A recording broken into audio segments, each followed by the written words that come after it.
त्या येशूचे महत्व सगळीकडे वाढत आहे. अरे लोक त्याच्या मागे चालले आहेत. जागोजागी चिन्हे चमत्कार दाखवतो. हेच थांबविला पाहिजे, पण कसं थांबवणार? दाटून दाटून सांगितले तर येशू ऐकायचा नाही.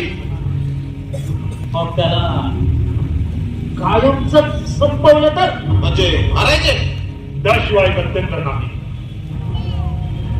त्याला मिटावले तर लोकांचा आपल्यावर विश्वास उडेल आणि येशूवर ते विश्वास ठेवतील. होय, त्याला फारच मारूया. त्याला मारूया. शांत व्हा, शांत व्हा. लांडणाचा सण जवळ आला आहे आणि लोकांमध्ये गडबड होऊ नये. सणात आपण जरा शांत राहू आणि संधी मिळाली की त्याला फारच मारू.